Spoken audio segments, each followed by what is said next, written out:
Eu estou intitulando esta série de Onde está o seu coração? É a segunda parte. O texto base é Lucas capítulo 12, versículo 34. Porque onde estiver o tesouro de vocês, aí estará também o seu coração. Deus, te louvamos, somos gratos a Ti. Te adoramos na beleza da Tua santidade. Em nome de Jesus, Senhor, fala com a Tua igreja, porque a Tua igreja quer Te ouvir. Em nome de Jesus, amém. Segundo as Escrituras Sagradas, o coração do homem é como o lugar de encontro com Deus. O coração do homem, segundo as Escrituras Sagradas, é como o lugar de encontro com Deus. O coração do homem representa o centro da personalidade, da mente, das emoções, inclusive da vontade do ser humano. Ou seja, o coração humano não é apenas um órgão físico. O coração do homem é o centro da vontade das decisões. Abra sua Bíblia. Primeiro livro de Samuel, capítulo 16, versículo 7. Porém, o Senhor disse a Samuel: não olhe para a sua aparência, nem para a sua altura, porque eu o rejeitei. Porque o Senhor não vê como o ser humano vê. O ser humano vê o exterior. Porém, o Senhor vê o coração. Primeiro livro de Samuel, capítulo 16, versículo 7. A estatura de Saul foi uma de suas qualificações. E Samuel considerou a estatura de Eliabe e se enganou. A estatura de Saul foi uma das qualificações que ele foi levantado ao rei. Quando Samuel olha e percebe Eliabe, ele diz: está aí, é esse é o escolhido de Deus. Porém o Senhor disse a Samuel: não olhe para a sua aparência, nem para a sua altura, porque eu o rejeitei. Porque o homem, ele vê o exterior, Deus vê o interior. Então, Samuel, você se enganou dessa vez. Não olhe para a sua aparência nem para a sua altura, porque eu o rejeitei. Foi o que Deus falou para Samuel.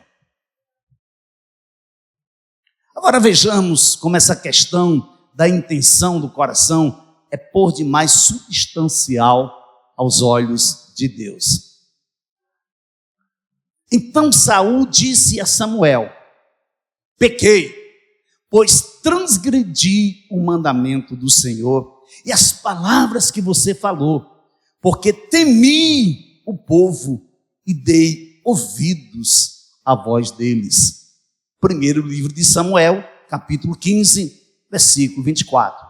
Ou seja, ao invés de Saul seguir as orientações que Samuel estava repassando para ele, segundo as ordenanças de Deus,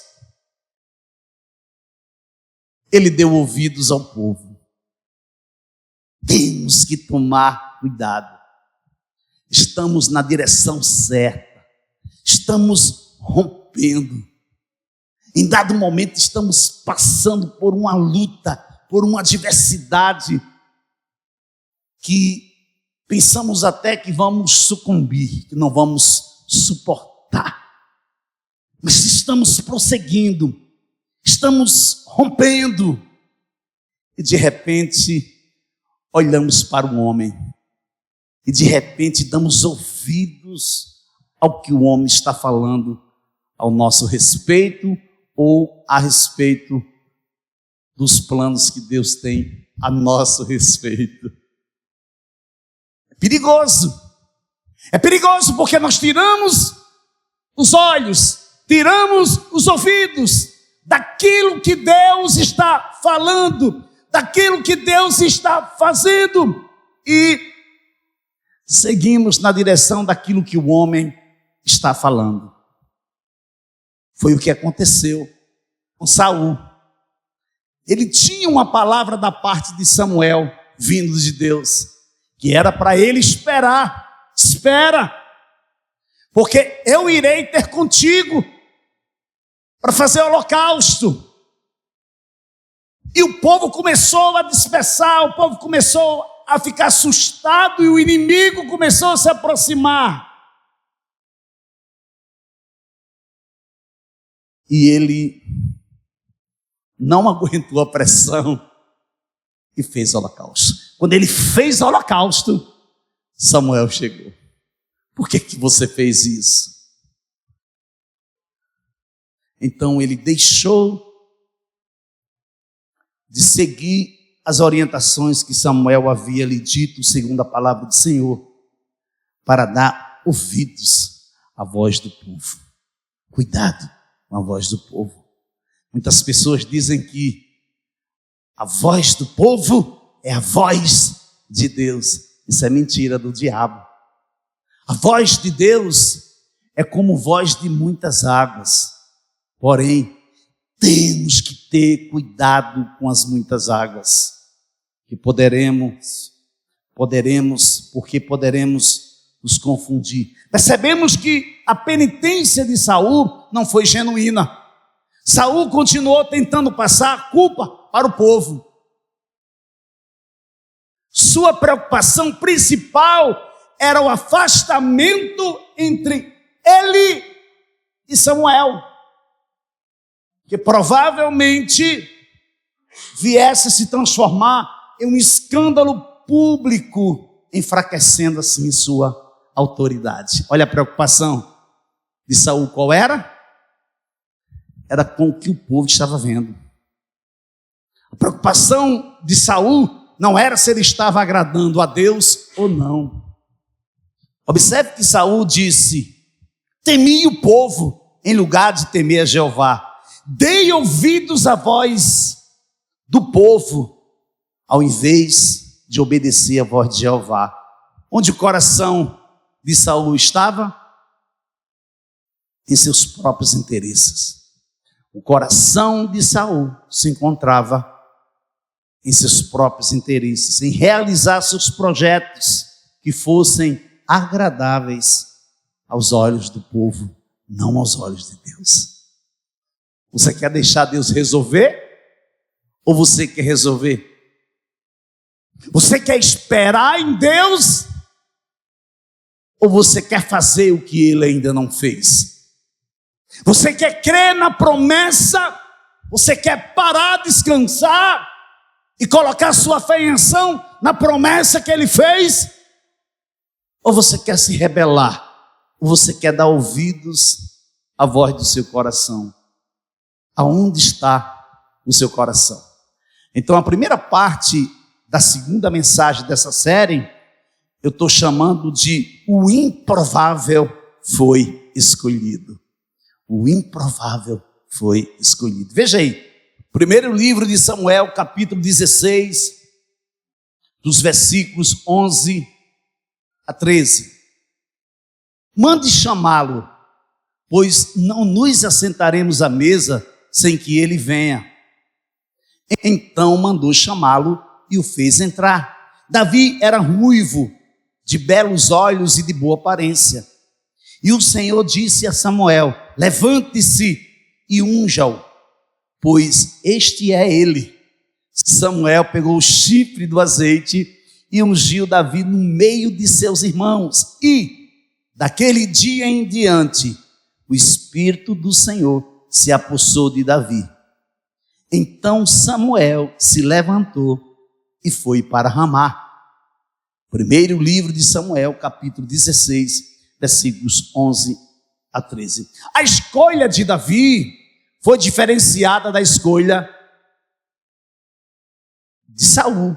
Ou seja, a escolha de Davi é bem diferente da que foi feita em relação a Saul. Como assim, pastor? O porte físico de Saul era impressionante. Ele era uma verdadeira celebridade. No caso de Davi, não. Davi era um ninguém. Aqui no Nordeste, ele seria um Zé Ninguém. O último em sua família, deixado de fora do convívio da sociedade, separado por seu pai para cuidar das ovelhas da família. Separado por seu pai para cuidar do rebanho das ovelhas. A escolha de Davi, o mais improvável entre os irmãos, entrou para a história cristã como marca característica da graça da eleição de Deus. Deus escolheu o pequeno e desprezado do mundo, para que ninguém possa se vangloriar. Primeira carta aos Coríntios, capítulo 1, versículos 26 a 29. Irmãos, reparai, pois, na vossa vocação, visto que não foram chamados muitos sábios segundo a carne, nem muitos poderosos, nem muitos de nobre nascimento. Versículo 27. Pelo contrário, Deus escolheu as coisas loucas do mundo para envergonhar os sábios, e escolheu as coisas fracas do mundo para envergonhar as fortes. Versículo 28. E Deus escolheu as coisas humildes do mundo e as desprezadas, e aquelas que não são, para reduzir a nada as que são, a fim de que ninguém se vanglorie na presença de Deus. Primeira carta aos Coríntios, capítulo 1, versículo 26 a 29. É assim que Deus faz. É desse jeito que Deus faz, amado. No entanto, aqui é muito importante essa parte. No entanto, esse homem, essa mulher, que eram desprezados por muitos, agora, escolhidos e amados de Deus, isso não quer dizer que esses mesmos homens e mulheres, escolhidos por Deus, não erram, não pecam, não sentem vontade de desistir e nem se sentem fracassados. É incrível, né? Esses mesmos homens e mulheres que eram desprezados, mas que Deus os catou, que Deus os escolheu, que Deus os chamou, que Deus se prontificou para fazer algo extraordinário em suas vidas. Esses mesmos homens e essas mesmas mulheres, eles erram, eles pecam, eles sentem vontade de desistir, eles se sentem fracassados. Muitos se sentem assim porque ainda não tiveram a revelação de Deus em seus corações. Como assim, pastor? Que apesar de serem escolhidos de Deus, são passivos de falhas. E mesmo em meio às lutas e adversidades, pode até pensar em desistir, mas continua no processo de santificação progressiva. É incrível.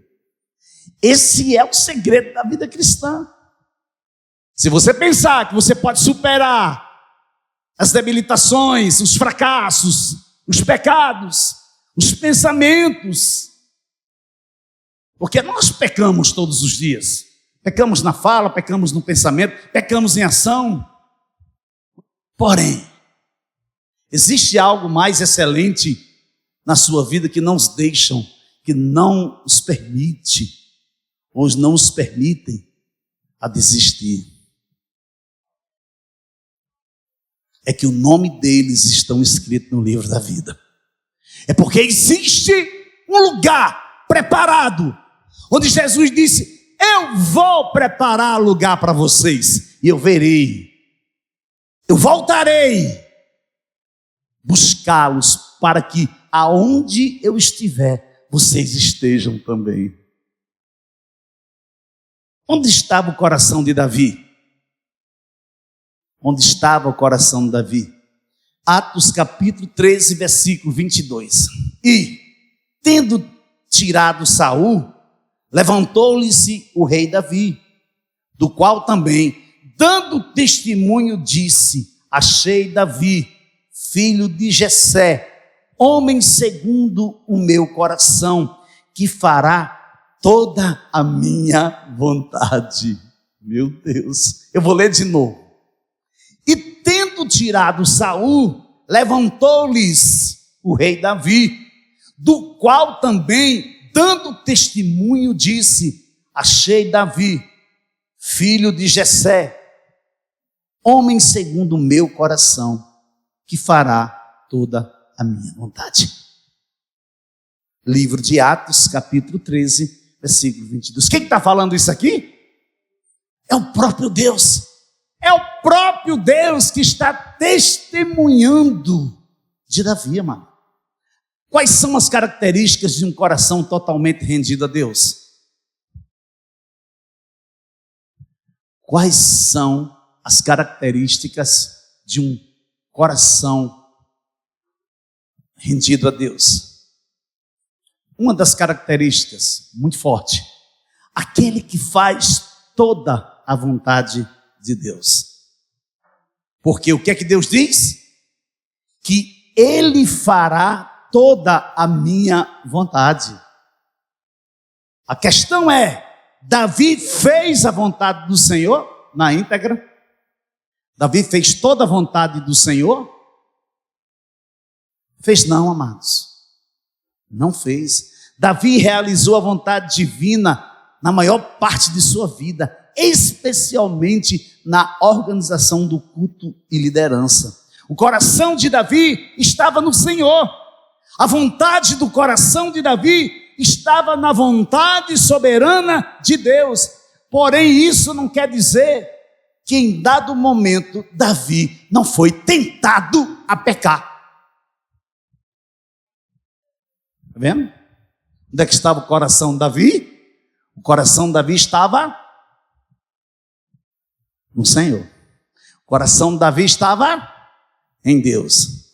Mas isso não lhe dava imunidade para que ele não fosse tentado a pecar. Eu vou tornar a dizer, eu falo sempre isso nos cultos, nos tempos de oração, falo muito isso no tempo de oração, e já falei muitas vezes aqui no culto de celebração, que o que eu amo em Deus, mas eu amo todos os atributos, na sua essência, na sua totalidade. Mas o que eu amo mais é uma das características, é um dos princípios, é um dos atributos de Deus, que vem ao meu coração e para. É que Deus, Ele não esconde nada de você.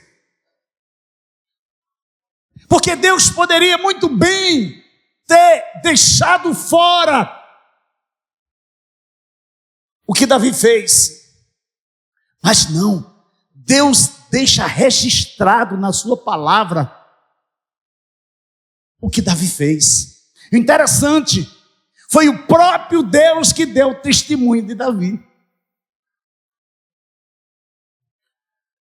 O Senhor enviou Natã a Davi. Natã foi falar com Davi e lhe disse: havia numa cidade 2 homens, um rico e outro pobre.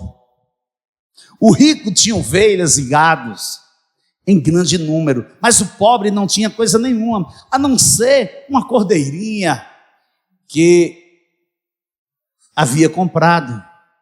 Ele a criou e ela cresceu em sua casa, junto com seus filhos, comia da sua comida e bebia no seu copo. Quem era que fazia isso? Era a cordeirinha do homem pobre. Dormia nos seus braços e ele a tinha como filha. Olha aí. Ele só tinha essa cordeirinha. Então o que foi que aconteceu? Ele criou essa cordeirinha como uma filha. Certo dia chegou um viajante à casa do homem rico e este não quis pegar uma das suas ovelhas ou um dos seus bois para dar de comer ao visitante que havia chegado. Quando chegou o visitante, ele olhou para as suas ovelhas, olhou para os seus gados, disse: não vou gastar meus gados nem minhas ovelhas, não. Assim, o que eu vou fazer? Este não quis pegar uma das suas ovelhas ou um dos seus bois para dar de comer ao visitante que havia chegado. Em vez disso, pegou a cordeirinha do homem pobre. Aquela cordeirinha que comia conjuntamente com suas filhas na sua mesa e que dormia com ele. Pegou a cordeirinha do homem pobre e a preparou para o homem que havia chegado. Segundo livro de Samuel, capítulo 12, versículos de 1 a 4. Qual foi a reação de Davi? Davi se enfureceu. Davi ficou encolerizado. Davi se irou. Segundo livro de Samuel, capítulo 12, versículos 5 e 6. Então, o furor de Davi se acendeu contra aquele homem. E ele disse a Natã: tão certo como vive o Senhor, o homem que fez isso deve ser morto. E pela cordeirinha restituirá 4 vezes, porque fez uma coisa dessas e porque não se compadeceu. Veja o que Natã vai dizer. Então Natã disse a Davi, vá seguindo o texto, seguindo o texto. Então Natã disse a Davi: esse homem é você. Meu Deus. Assim diz o Senhor, o Deus de Israel. Gente, se você quiser parar de ler, e olha para cá agora. Veja que coisa séria. Então Natã disse a Davi: esse homem é você. Assim diz o Senhor, o Deus de Israel: eu ungi rei sobre Israel, e eu livrei das mãos de Saul. Eu lhe dei a casa do seu senhor e as mulheres de seu senhor em seus braços. Também lhe dei a casa de Israel e de Judá. E se isto fosse pouco, eu teria acrescentado tais e tais coisas. Porque então você desprezou a palavra do Senhor, fazendo o que era mal aos olhos dele. Com a espada você matou Urias, o heteu. Você tomou por esposa a mulher dele, depois de o matar com a espada dos filhos de Amon. Agora, pois, a espada jamais se afastará da sua casa, porque você me desprezou. Olha aí, que coisa séria. Porque você me desprezou e tomou a mulher de Urias, o heteu, para ser sua mulher. Segundo o livro de Samuel, capítulo 12, versículos 7 a 10. Segunda parte da mensagem. Resultados inesperados. A primeira parte foi: o improvável foi escolhido. A segunda parte é resultados inesperados. Veja aí, segundo o livro de Samuel, capítulo 12, versículos 11 a 12. Assim diz o Senhor: eis que farei com que de sua própria casa venha o mal sobre você. Tomarei as suas mulheres à sua própria vista e a darei a outro homem, que se deitará com ela em plena luz do dia, porque você o fez em segredo, mas eu farei isso diante de todo Israel e em plena luz do dia. Então Davi disse a Natã: pequei contra o Senhor. E Natã respondeu: também o Senhor perdoou o seu pecado, você não morrerá. Segundo o livro de Samuel, capítulo 12, versículos 11 a 13. Creio eu que Davi foi pego de surpresa. Ele não esperava ser pego de súbito. Jamais Davi esperava que a coisa acontecesse assim. Porque ele fez de tudo. Ele convidou Urias para a casa real, ele deu um banquete, ele fez de um tudo. Ele mandou ele ir para casa, e ele não quis. Ele embriagou, mas ele não foi para casa. Ele foi fiel a Deus, honrando os seus irmãos que estavam lá na batalha, na guerra. Quem sou eu? Meus irmãos na batalha, e eu em casa. Não posso fazer isso.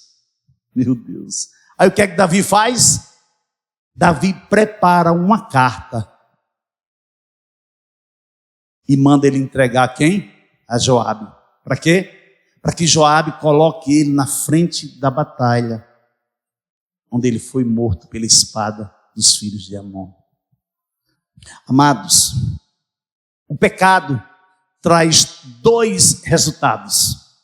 O primeiro, separa o homem de Deus. O segundo, produz maus efeitos ao mundo. O pecado traz dois resultados, assim, a priori. Primeiro, separa o homem de Deus. E o segundo, produz maus efeitos no mundo. O primeiro resultado pode ser cancelado pelo perdão. É incrível. O primeiro resultado, que é separação do homem de Deus, pode ser cancelado através do perdão. Mas como assim, pastor? O primeiro efeito, o primeiro resultado do pecado pode ser cancelado pelo perdão. Jesus foi pregado numa cruz. A própria lei, a lei do próprio Deus diz que aquele que for pendurado no madeiro é o quê? É maldito. E Jesus se fez maldito por mim e por você. Ele morreu pregado numa cruz, sem nunca ter pecado. Mas ele é pregado numa cruz. As Escrituras Sagradas nos revelam que todos os pecados do mundo inteiro estavam sobre Jesus. Primeiro resultado do pecado, que é separação do homem de Deus, pode ser cancelado pelo perdão. Mas o segundo resultado permanece. É incrível. O primeiro resultado é cancelado, mas o segundo não, amados. O segundo permanece. A tragédia da história humana é que os maus efeitos do pecado, nem sempre quem sofre os efeitos deste mal chamado pecado, nem sempre é o transgressor, é quem cometeu o pecado. Mas sim, pai, a mãe, os familiares, é quem sofrem com os efeitos do pecado. Estamos vivendo em um tempo totalmente desgastado da prioridade da presença de Deus na vida de um jovem, na vida de uma jovem, na vida de um pai, na vida de uma mãe. Muitas vezes a presença de Deus não passa de balela. Infelizmente, a gente fala isso com pesar. Como eu queria, com meus 14 anos, 15 anos, Jesus tivesse me resgatado.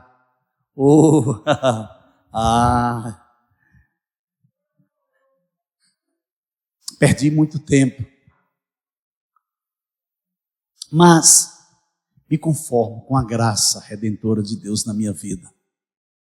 Porque Ele tem cuidado de mim, Ele tem cuidado da minha família, Ele tem cuidado da minha casa. Então, o segundo resultado do pecado, ele não é retirado, ele permanece. Mas pastor, o que é isso? Como se chama isso? Jesus, ele dá nome. Jesus chama isso de lei da semeadura. O que o homem plantar, ele vai colher. Se você semear na carne, você vai colher carne e morte. Por quê? Porque o salário do pecado é a morte. Mas se você semear no Espírito, você vai colher a vida eterna. Você pode aplaudir Jesus nesta noite? Aleluia! Onde está o seu coração? Nem sempre saberemos responder. Você sabe responder? Onde está seu coração? Você sabe responder onde é que ele está? 1 Tessalonicenses, capítulo 3, versículos 12 e 13. E o Senhor faça com que cresça e aumente o amor de uns para com os outros e para com todos, como também o nosso amor por vocês, a fim de que o coração de vocês seja fortalecido em santidade, isento de culpa na presença do nosso Deus e Pai, na vinda de nosso Senhor Jesus, com todos os seus santos. Olha que coisa séria, amados. Olha que coisa seríssima. Percebemos que existe uma finalidade, existe um propósito. E o Senhor faça que cresça e aumente o amor de um para com os outros e para com todos. Veja, o apóstolo Paulo alargou o efeito do amor. Agora ele é para todos, ele não é somente para o próximo. Você viu aí? Que coisa séria. Que o nosso amor deve aumentar para com o próximo e para com todos. O que é que nós estamos fazendo na direção do próximo? Mas o que é que nós estamos fazendo na direção de todos? Qual foi a última vez que você falou de Jesus para uma pessoa e essa pessoa estava triste, chorando, e você abriu a sua boca e falou coisas inimagináveis que você nem pensaria em falar? Você abriu sua boca, seu coração, você falou e aquela pessoa se acalmou, seguiu o caminho dela e você seguiu o seu. E quem sabe, naquele dia, era o dia que você estava mais fraca, mais fraco. Mas Deus abriu o seu coração, colocou a palavra dentro dele e você falou. Ou você já vem ruminando, você já vem meditando, tirando tempo sozinho, tirando tempo sozinha com Deus. E você está fazendo uma leitura responsiva, e de repente aquela palavra que veio ao seu coração naquele momento, você ministra na vida daquela pessoa. Então não é somente para com o próximo, não é somente para com aqueles que vivemos na igreja local. Com qual propósito? Fortalecer o coração e a santidade. Você só é aperfeiçoado, você só é transformado na igreja local. Ah, pastor, eu sou igreja, então vou ficar em casa, porque eu sou igreja. Sim, você em casa você não é igreja. Você pode crer em Jesus, sim. Você pode crer em Jesus, você pode amar Jesus, você pode amar Deus, mas você está fora do corpo. Você está fora do propósito. Quando Deus vier buscar a igreja, Ele vem buscar o corpo da igreja. Ele não vem buscar quem está em casa, não. Temos que ter isso bem claro no nosso coração. Então, como também o nosso amor por vocês, está vendo? Ele está dizendo que os irmãos de Tessalônica precisam orar para que Deus fortaleça o seu coração, o seu amor pelo próximo, mas também pelos outros. E ele diz, e também por nós, para que nós continuemos a interceder por vocês. Amém? Isento de culpa na presença de nosso Deus e Pai, na vinda de nosso Senhor Jesus com todos os seus santos. Pergunta é: você está preparado para subir? Quando você vir o céu se rasgando e Jesus descendo numa nuvem de glória com seus anjos, Hosana, Hosana, Hosana, bendito é aquele que vem em nome do Senhor. É melhor você se preparar, porque depois que a igreja subir, você vai ter que pagar com a sua própria cabeça, a sua cabeça vai sair fora. Quando o Espírito Santo subir com a igreja, se você escolher ficar com Jesus ou você escolher ficar com o diabo, a primeira consequência que você vai pagar é com o seu próprio sangue. Às vezes a gente pensa, a gente imagina que estar aqui todo domingo ministrando é algo muito paralelo, é algo assim, muito corriqueiro. Mas não, amados, vocês não sabem o que é que acontece conosco na segunda-feira. E temos que estar prontos a nos levantarmos e continuar a dizer: Jesus, eis-nos aqui, estamos prontos. Eu quero dizer para você que você precisa olhar para dentro de si. Você precisa enxergar aonde você se encontra e entender que essa era que nós estamos vivendo, ela não te oferece nada que possa te levar às mansões celestiais. A vida, amado, quando você fechar os olhos, ela não termina. Ela continua. A questão é para onde, em qual direção essa vida vai seguir. Quando Jesus vier, não podemos estar cheios de culpas. Precisamos de um coração totalmente rendido a Deus, sem nenhuma variação de pensamento, de culpa, de nada. Conclusão.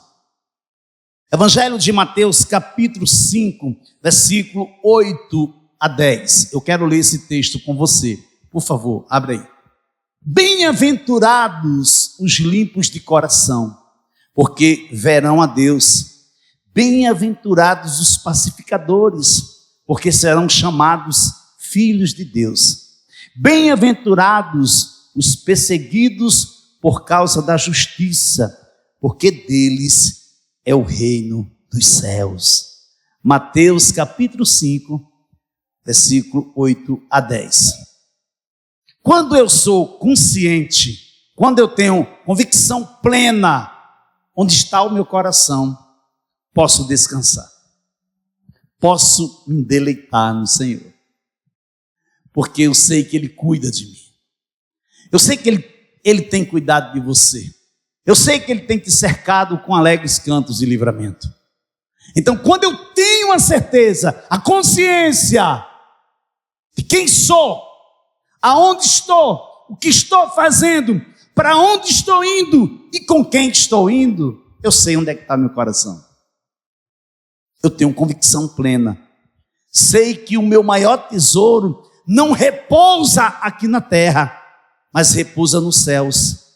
Quando eu tenho essa certeza, eu sei que estou caminhando em 4 parâmetros.